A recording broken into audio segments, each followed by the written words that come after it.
All right, let's dive in. Today we're talking about infrastructure as code, or IaC.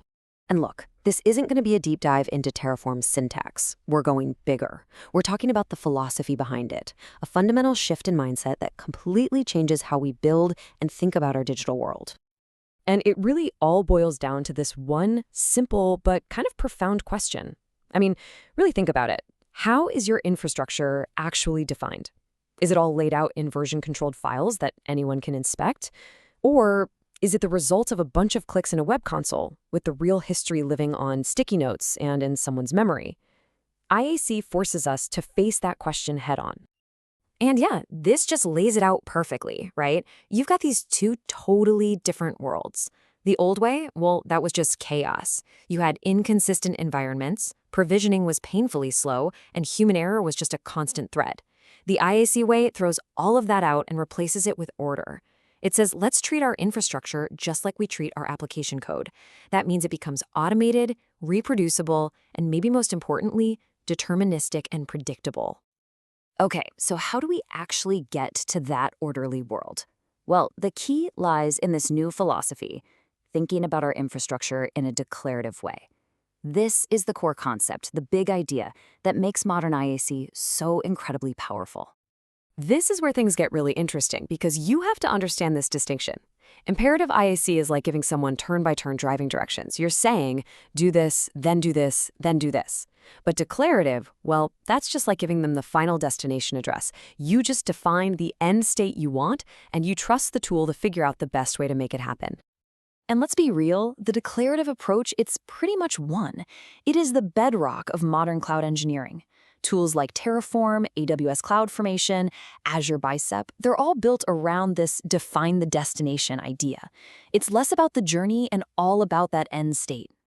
Okay, so let's make this super concrete. If you look at a tool like Terraform, the workflow is it's elegant, right? First, you write code that describes what you want your infrastructure to look like. Then you run a plan to see exactly what's going to change. No surprises.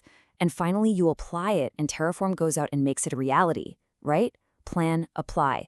That's the loop. So simple, but so incredibly powerful and safe.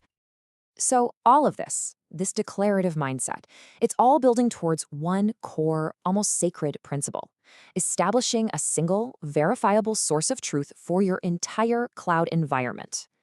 And that forces you to ask this really fundamental question. Who's the ultimate authority here?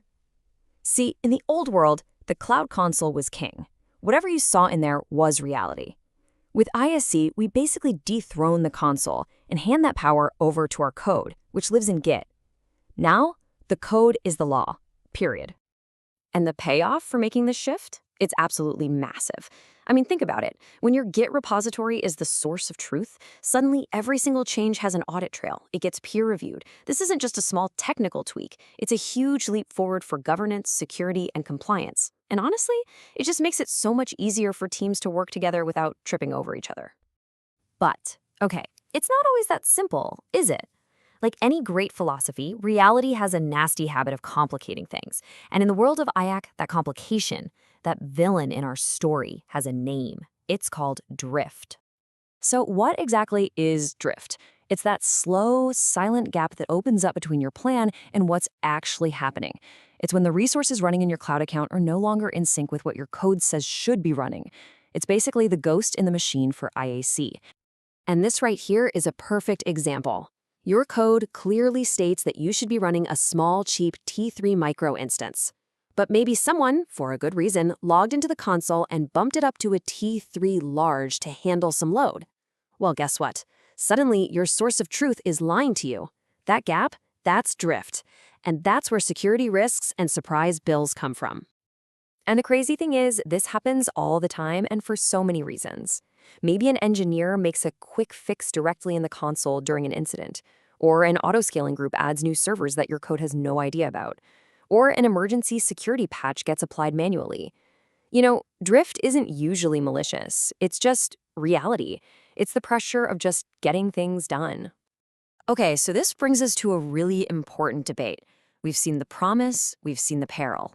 So let's really dig into the trade-offs that IaC forces on us and where this whole philosophy is headed next. This right here, This is the question that I think a lot of DevOps teams are wrestling with. Are we really solving complexity, or are we just trading one kind for another? Have we just swapped the chaos of clicking around in a console for the rigid, sometimes brittle complexity of code, state files, and dependency graphs? Now, don't get me wrong, the wins are huge. You can't deny them. IaC absolutely crushes the problem of inconsistent environments. It slashes manual errors, it makes provisioning ridiculously fast, and it gives us this beautiful, clear audit trail for every single change. These are game-changing improvements, truly. But it's not a free lunch, right? It brings a whole new set of challenges to the table. Managing state can be a nightmare. The learning curve for new engineers can be pretty steep, and yeah, a single typo, one little mistake in a config file can spin up thousands of dollars of resources before you've had your morning coffee. The stakes are just higher. So what's the answer? Well, it really comes down to maturity. See, IaC isn't some magic pill you just take once. It's a discipline. Its full power is only unlocked when teams really commit to the practices, when they enforce that Git-based workflow, and when they embrace the philosophy, not just the tool. And the really cool part is the philosophy itself isn't standing still. The community sees these new challenges, and the core ideas behind IaC are actively evolving to tackle them head on. And this is where you start hearing about things like GitOps. You can almost think of it as IaC version 2.0, the ultimate expression of the whole philosophy. It doesn't just help you detect drift, it introduces automated systems that are always watching your live environment and automatically fixing any deviations from the code in Git. It makes your source of truth self-healing. And if you look even farther down the road, the future is pretty wild. We're talking about policy as code to automatically enforce security and compliance rules, AI assistants that help us write and debug our infrastructure code, and even infrastructure that reconfigures itself in real time based on events. Seriously, this journey is just getting started. At the end of the day, this quote just says it all. It really doesn't matter which tool you pick, Terraform, CloudFormation, whatever. The real power of infrastructure as code isn't in the syntax. It's about committing to the discipline of building our digital world through code. So, I'll just leave you with this one thought. Now that you get the philosophy, the why behind it all, how are you going to treat your infrastructure?